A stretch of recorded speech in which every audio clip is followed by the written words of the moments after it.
अस्सलाम वालेकुम स्टूडेंट्स। तो हम लोग लास्ट वीडियो में 4B की पहले 5 क्वेश्चंस कर चुके हैं। आज हम क्वेश्चन नंबर 6 से स्टार्ट करते हैं। So let's start the video. हमारा जो क्वेश्चन है, इट इज़ गिवन डैट हमारे पास G का सेट गिवन है, H का गिवन है और हमने वेन डायग्राम बनानी है और वेन डायग्राम से G और H का यूनियन का सेट हमने बनाना है। So let's do this. मैं यहाँ पे G की और H के सेट्स लिख लेती हूँ।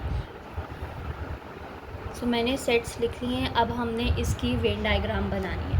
वेन डायग्राम बनाने के लिए सबसे पहले मैंने आपको पहले भी बोला कि सबसे पहले आपने ये देखना है कि क्या G की कुछ वैल्यूज़ H में हैं, दोनों में कोई ऐसी वैल्यू जो सेम हो, कॉमन हो। अब A इसमें भी है, इसमें भी है, बनाना इसमें भी है, इसमें भी है, बस ग्रेप्स इसमें भी है और इसमें भी है। 3 चीज़ें कॉमन है। तो ये हमारा इसकी जो वेन डायग्राम बनेगी वो कैसे बनेगी, ये हमारे जो सर्कल हम लोग ड्रॉ करेंगे वो ओवरलैप होंगे, यानी कि दोनों उसमें कॉमन जो होगा वो नज़र आएगा हमें। सो हम लोग ड्रॉ कर लेते हैं। ये हमारे पास आ गया G और ये हमारे पास आ गया H।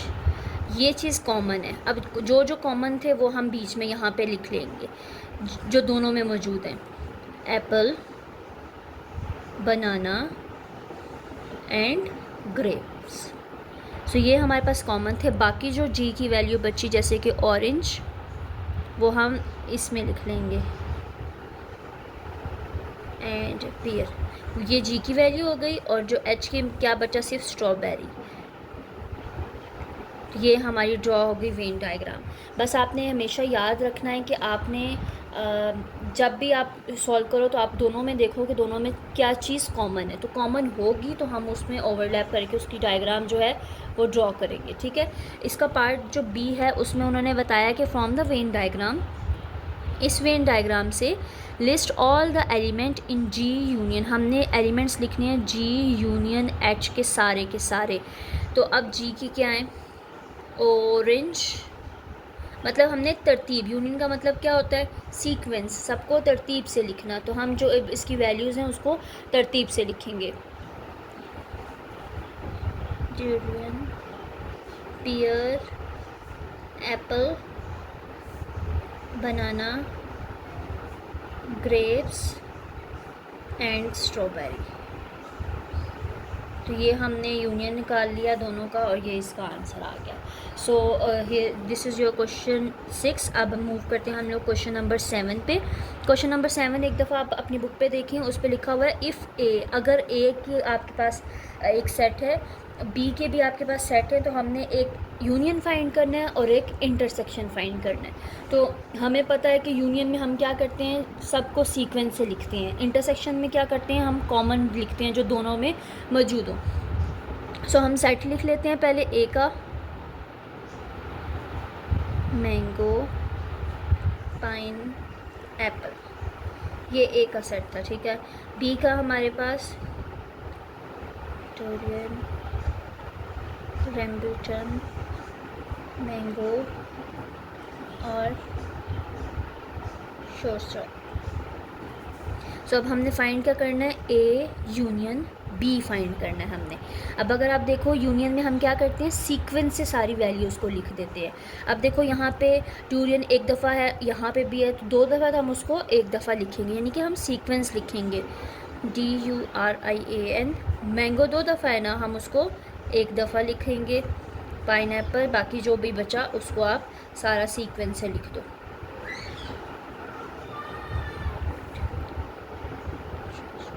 इस एक्सरसाइज के फर्स्ट क्वेश्चन में मैंने सारा डिटेल में बताया कि कॉम्प्लीमेंट्री क्या होता है, यूनियन क्या होता है, इंटरसेक्शन क्या होता है। तो वो ज़रा पहले वो वीडियो देखेंगे, फिर आपको ये बहुत ईजी लगेंगे क्वेश्चंस। इसीलिए मैंने जल्दी कर रही हूँ, क्योंकि यूनियन हम पहले डिस्कस कर चुके हैं। यूनियन का मतलब होता है सबको सीक्वेंस से लिखना। अब जब हमने दूसरा फाइंड करना है इंटरसेक्शन, जो उल्टा यू होता है उसका मतलब होता है इंटरसेक्शन, यानी कि हमने जो कॉमन होता है वो लिखना होता है। अब इन दोनों में कॉमन क्या क्या चीज़ें हैं, ये और ये दोनों इसमें है, मौजूद हैं। तो यही हमारा आंसर होगा, ठीक है। तो डूरियन और mango is your answer of part B of question number 7। ठीक है, ये था आपका क्वेश्चन नंबर 7। अब क्वेश्चन नंबर 8 में find the union and intersection. इन सब के आपने यूनियन निकालने, यूनियन मतलब सीक्वेंस है, और इंटरसेक्शन मतलब आपने कॉमन लिखनी है जो दोनों में मौजूद हैं। इन सब के आपने करने हैं। पहले आपने सीक्वेंस लिख लेना है, इसका 3, 6, 9, 3, 6, 8, 9 एंड 12, ये इसका आंसर होगा यूनियन का। इसका जब आप इंटरसेक्शन निकालोगे तो कॉमन दोनों में क्या चीज़ें हैं, सिर्फ 6 हमें नज़र आ रहा है, 6 और 9 नज़र आ रहा है, दो चीज़ें कॉमन है 6 और 9, ये इंटरसेक्शन का आंसर होगा। तो इस सारे क्वेश्चन में हमने वही चीज़ करनी है, यानी कि ये यूनियन और इंटरसेक्शन वाला ही काम है। ठीक है, अगर आप क्वेश्चन नंबर 9 देखो, इट इज़ गिवन दैट आपके पास ये जो यूनिवर्सल सेट है वो इंटीजर्स नंबर हैं लेस देन 60 तक। तो इंटीजर्स नंबर्स 1 से 15 तक, 16 से कम 15 तक जो आई है वो आपके मल्टीपल हैं 4, लेकिन कहाँ तक होने चाहिए, 16 से छोटे ही हों। ठीक है, और जे की जो वैल्यूज़ हैं वो फैक्टर्स हों ए के फैक्टर्स, यानी कि ए कौन कौन से टेबल पर जाता है। इसको हम सॉल्व कर लेते हैं। फिर न इसके ए पार्ट में बता रहे हैं कि list all the element in universal set in I in J in a set notation, मतलब हमने इनकी सेट्स को लिखना है कि क्या है वैल्यूज़। बी में हमने वेन डायग्राम ड्रॉ करनी है, तीनों को रिप्रेजेंट करना है बीच में, और वेन डायग्राम के थ्रू हमने ये क्वेश्चन सॉल्व करना आगे। तो हम इसको सॉल्व करते हैं, देन फिर आपको समझ आएगी कि इसमें होगा क्या। अब मैंने यहाँ पे क्वेश्चन लिख लिया, क्वेश्चन नंबर 9, और इसमें जब आप यूनिवर्सल सेट देखो तो उसने कहा था पॉजिटिव इंटीजर्स हों, यानी कि 1, 2, 3 कहाँ तक हों, लेस देन 16, यानी कि 16 से छोटे हों। तो इसकी हम वैल्यू लिख लेते हैं 1, 2, 3, 4, 5, 6, यानी कि हम 15 तक लिखेंगे जो 16 से छोटा है। तो ये हमारा सेट बन जाएगा यूनिवर्सल सेट। सेम हमने आई की वैल्यू लिखनी है। आई की वैल्यू यहाँ पे मुझे कोई चीज़ रखती है, आई की वैल्यू क्या है, मल्टीपल ऑफ 4, लेकिन 15 तक। 4 का टेबल अगर हम पढ़ें, 4 1s are 4, 4 2s are 8, 4 3s are 12 और 4 4s are 16 होता है। 16 से छोटी वैल्यू यानी कि हमारी 15 तक आनी चाहिए, तो हमारे पास सिर्फ यही इसका सेट बनेगा। ठीक है, जे का अगर हम देखें तो मल्टी फैक्टर ऑफ 8 किस टेबल पर जाता है, 1 पे जाता है, 2 4s are 8 होता है, 2 पे गया, 4 पे भी जाता है, 4 2s are 8 होता है, और 8 पे भी जाता है। तो ये इसके फैक्टर्स बन गए, और यही इसका पार्ट 1 था। उन्होंने कहा था कि इसको सेट्स में लिखना है, यानी कि इसको जिस तरह अब उन्होंने ऐसे दिया है, हमें इसको सेट नोटेशन में बना के देना है। तो ये था इसका पार्ट। इसका पार्ट बी जो है वो उन्होंने कहा है कि इन्हीं सेट्स को आपने वेन डायग्राम में रिप्रेजेंट करना है। ठीक है, तो अब आप एक चीज़ देखो, जब भी आपके पास यूनिवर्सल सेट हो तो हम क्या बनाएंगे, बॉक्स बनाते हैं। फिर इसमें हम एक चीज़ देखते हैं कि पहले इसकी वैल्यूज़, ये जो है आई की वैल्यू यूनिवर्सल सेट में है, जे की वैल्यू भी है, तो हम लोग इन दोनों को अंदर बनाएंगे ताकि ये पूरा सेट इसके अंदर मौजूद है। मतलब आई और जे यूनिवर्सल सेट में हमारे पास अंदर ही मौजूद है। तो अब देखो इन दोनों में कोई चीज़ कॉमन नज़र आ रही है, सिर्फ 4 नज़र आ रहा है हमें, 4 और 8 दो चीज़ें कॉमन हैं, तो ये आपस में ओवरलैप होंगे ऐसे। ठीक है, ये आई है और ये जे है, इसके ऊपर आप ये मेंशन लाजमी करना, दोनों में क्या चीज़ कॉमन है, 4 4 8 8। तो वो जो चीज़ कॉमन है उसको आप मिड में लिखोगे ताकि हमें पता चले कि आई और जे दोनों में मौजूद है, इसलिए हमने उसको मिड में लिख दिया है। आई में 4 और 8 के बाद क्या बचा हमारे पास, 12। यहाँ क्या बचा, 1 और 2। अब 1 से लेके 15 तक काउंटिंग थी, 15 में से ये 4-5 वैल्यूज़ निकाल दो, बाकी जितनी भी वैल्यू बची वो हम इस बॉक्स में लिख देंगे। ठीक है, 1 हो गया है, 2 भी हो गया, 3 नहीं हुआ, 4 हो गया, 5 6 7 9 10 11 13 14 एंड 15। तो ये था हमारा इसकी वेन डायग्राम। तो बस ये याद रखना है, जो आई की वैल्यू वो आई में पुट करनी है, जो जे की वैल्यू वो जे में, जो कॉमन है वो हम कॉमन बीच में लिखेंगे, और जो बाकी बच गई वो यूनिवर्सल सेट में लिख देंगे। ठीक है, तो इसका मतलब ये कि ये आई और जे की जितनी भी वैल्यूज़ थी वो इस यूनिवर्सल सेट के अंदर ही हैं, वो इसमें कवर हो जाएंगी। ठीक है, तो ये हमारा पार्ट बी था। इसके पार्ट सी की तरफ मूव करते हैं। उसमें कहा गया है वेन डायग्राम में से, इसी वेन डायग्राम से हमने क्या निकालना है, आई यूनियन जे और फिर उसका कॉम्प्लीमेंट। ठीक है। इस कॉमा का मतलब मैंने क्या बताया था, कॉम्प्लीमेंट, जिसका मतलब होता है आपने माइनस करनी है वैल्यूज़। सो अब आई की क्या वैल्यू है हमारे पास, आई की वैल्यू है 4 8 12। यहाँ हम लिख लेते हैं आई, पहले हम ब्रैकेट सॉल्व करेंगे, ये जो कॉम्प्लीमेंट है इसको बाद में सॉल्व करेंगे। आई यूनियन हमने जे लिखा इक्वल टू, आई की वैल्यू पहले लिखो 4 8 12, यूनियन का साइन डालो और जे 1 2 4 8। अब दोनों में यूनियन का मतलब क्या होता है, हम सीक्वेंस से सारी वैल्यू लिख देते हैं। पहले क्या आएगा 1, फिर 2, फिर 4, फिर 8 और फिर 12, ये इसका यूनियन आ गया। अब उन्होंने इसके ऊपर एक कॉम्प्लीमेंट दिया हुआ है, यानी कि कॉमा लगा हुआ है। इसका मतलब है कि हमने जो यूनिवर्सल सेट था जो हमने ऊपर लिखा है उसमें से ये वाली आई यूनियन जो जे का आंसर आया है इसको हम माइनस करेंगे। तो अब हम ये पूरा लिखेंगे आई, यहाँ पे 1 मिनट, अब हम ये पूरा लिखेंगे आई यूनियन जे, उसका कॉम्प्लीमेंट। अब कॉम्प्लीमेंट यूनिवर्सल सेट हमारे पास क्या था, 1 से 15 तक इसकी वैल्यू थी, 1 3 कंटिन्यू करके 15, और यहाँ पे हम माइनस का साइन लगाएंगे क्योंकि हम कॉम्प्लीमेंट निकाल रहे हैं, ठीक है। और आगे ये जो हमारा आंसर आया था आई यूनियन जे का आंसर आया था वही हम लिखेंगे 1 2 4 8 और 12, ठीक है। माइनस का मतलब क्या होता है, जो हमने ये जो वैल्यूज़ हैं जो सेम है उसको माइनस कर दो, बाकी जो बचा वो आपका आंसर होता है।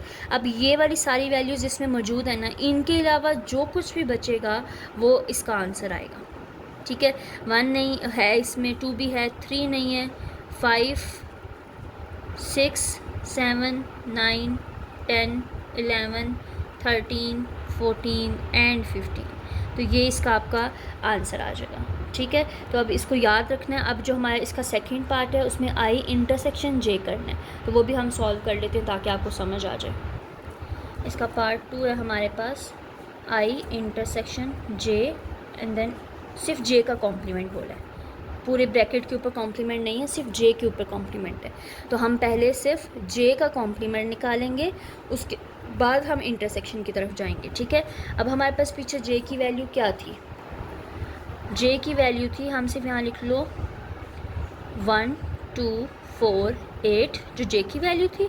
कॉम्प्लीमेंट की वैल्यू कहाँ से थी, 1 से लेके 15 तक सारी वैल्यू थी, तो ये हमने लिख लिया, ठीक है। अब माइनस का मतलब होता है हमने जो सेम है उसको माइनस कर दो, बाकी जो बचा वो इसका आंसर होता है। सो अब इसमें 1 2 4 8 के अलावा बाकी सब हम लिख लेंगे, 3 5 6 7 9 10 11 12 13 और 14 और 15, तो ये इसका जे का कॉम्प्लीमेंट आ गया। अब हमने आई इंटरसेक्शन जे निकालना है, ठीक है। आई क्या है हमारे पास, आई की वैल्यू क्या थी, आई की वैल्यू थी 4 8 12, इंटरसेक्शन लिखो, जे की जो कॉमा कॉम्प्लीमेंट का जो आंसर आया वो हम लिखेंगे 3 5 6 7 9 10 11 12 13 14 और 15। अब कॉम्प्लीमेंट इंटरसेक्शन का मतलब क्या होता है, जो चीज़ कॉमन है हम वो लिखते हैं, राइट। 4 है इसमें, नहीं है, 8 है, नहीं है, कॉमन इसमें हमें क्या नज़र आ रहा है, सिर्फ और सिर्फ 12। तो आई इंटरसेक्शन जे कॉम्प्लीमेंट का जो आंसर आया वो आया हमारे पास सिर्फ और सिर्फ 12, ठीक है। आई होप आपको समझ आ गया हो। अगर तो पूरी ब्रैकेट के ऊपर आपका कॉम्प्लीमेंट है तो पहले हम ब्रैकेट के अंदर वाला सॉल्व करेंगे, देन उसके कॉम्प्लीमेंट की सॉल्व करेंगे। अब सिर्फ यहाँ पे जे के ऊपर था इसलिए मैंने पहले जे का और कॉम्प्लीमेंट निकाला, फिर आई और इंटरसेक्शन जे किया और फिर उसका आंसर निकाला। तो ये था आपका क्वेश्चन नंबर 9। अब हम मूव करते हैं क्वेश्चन नंबर 10 की तरफ। 10 में आपको एक डायग्राम नज़र आ रही है, वेन डायग्राम बनी हुई है, और सिर्फ हमने इसको शेड करना है, ठीक है। तो मैं आपको शेडिंग का तरीका बताती हूँ। क्वेश्चन नंबर 10 हम यहाँ पे डायग्राम ड्रॉ कर लेते हैं, ठीक है। ये के है हमारे पास और ये ओवरलैप हुआ हुआ है के और ये एल, और उन्होंने यूनिवर्सल सेट पूरा है, ठीक है। उन्होंने हमें पहले बोला है कि हमने करना है के इंटरसेक्शन एल, इसी डायग्राम का के इंटरसेक्शन एल करना है। अब इंटरसेक्शन का मतलब क्या होता है, कॉमन। कॉमन कहाँ होता है, जो हम मिड में लिखते हैं। हमने सिर्फ इस डायग्राम में जो मिड वाली वैल्यू है उसको शेड कर देना है, बस इसका आंसर आ गया, ठीक है। अब अगर हम पार्ट 2 देखें तो उसने कहा है के यूनियन एल, के और यूनियन एल। यूनियन का मतलब क्या होता है, हम के और एल की वैल्यू को सीक्वेंस में लिखते हैं। तो इसी डायग्राम को अब दोबारा बनाओ, ये के था, ये एल था, ये इंटरसेक्शन सॉरी वो यूनिवर्सल सेट। अब हम क्या निकाल रहे हैं, यूनियन। यूनियन का मतलब क्या, सबको तरतीब से लिखना। तो के की वैल्यू सारी और एल की वैल्यू सारी, यही हम पूरे में इसको शेड कर देंगे, पूरा शेड हो जाएगा ये। तो ये इसका आंसर आ गया। ठीक है, पार्ट जो सी है वो थोड़ा सा समझने वाला है। पार्ट 3 जो है के यूनियन एल और फिर उसका इंटरसेक्शन, ये तो सिंपल था। जब आपके ऐसे दो से आए ना कि हमने यूनियन भी निकालना है, हमने उसका इंटरसेक्शन भी निकालना है, तो एक अच्छी चीज़ बताऊँ ये सॉल्व करने के लिए, आप इसको एक छोटा सा साइड पे करोगे। ठीक है, हाँ, एक छोटा सा साइड पे रफ वर्क करके आपने ये डायग्राम बना लेनी है। अभी हम जो फाइनल वाली है वो ये है। ठीक है, ये के है, ये एल है और ये हमारा यूनिवर्सल सेट है। यहाँ के है, ये एल है। हमने यूनियन निकालना है। ठीक है, यूनियन का मतलब क्या होता है, सबको सीक्वेंस से लिखना। अब हमने सबको सीक्वेंस से लिख दिया, ये रफ वर्क था। ठीक है, क्योंकि अभी हमने मिड में निकाला है। जो फाइनल आंसर आएगा वो हम इस कॉम्प्लीमेंट से आएगा हमारा आंसर। ठीक, हमने के और एल का आंसर निकाल दिया। अब उन्होंने कहा है कि आपने जो यूनिवर्सल सेट था उसमें से इसका जो आंसर आया वो पूरा का पूरा माइनस करना है। ठीक है, समझ आ रही है। अब जिस तरह हमने ऊपर क्वेश्चंस किए हैं ना कि जे का कॉम्प्लीमेंट था, तो जे का कॉम्प्लीमेंट क्या हमने निकाला, जो सेम वैल्यूज़ थी वो हमने माइनस कर दी थी, यही किया था ना। तो अब इसमें के और एल का आंसर ये आया हुआ है। ठीक है, अब इसमें कॉम्प्लीमेंट क्या है, ये बाहर वाला। तो बाहर वाली वैल्यू में से इनकी वैल्यू को क्या करना है, हमने माइनस कर देना है। तो शेडेड वैल्यू कहाँ आएगी, यूनिवर्सल सेट में आएगी। तो हमारा फाइनल आंसर, इसीलिए मैंने कहा पहले आप रफ पे करके देखोगे ताकि आपको ये समझ आए कि ये हम बना कैसे रहे हैं। दोबारा रिपीट कर रही हूँ, जब भी आपका दो ऐसी सिचुएशन आए कि यूनियन भी फाइंड करना है और इंटरसेक्शन भी फाइंड करना है, तो पहले आप यूनियन फाइंड कर लोगे। ठीक है, उसके यूनियन जब आपका फाइंड हो गया तो उसके बाद आपने क्या करना है, अब यहाँ देखो कॉम्प्लीमेंट में हम क्या करते हैं, माइनस करते हैं। इंटरसेक्शन वाली वैल्यू सॉरी ये यूनिवर्सल सेट में से ये जो वैल्यू है इनको माइनस कर दो, तो बाकी हमारे पास जो बची स्पेस वो शेडेड हो जाएगी, ये फिर ख़त्म हो जाएगी। तो इसलिए ये आपका फाइनल आंसर हुआ। अब अगर आप ये करते तो आपका आंसर बिल्कुल गलत आता। इसलिए हमेशा याद रखना, जब भी दो चीज़ें आएँ तो आपने इसको पहले कर लेना है एंड देन इसको बाद में करना है। So this is your question number 10।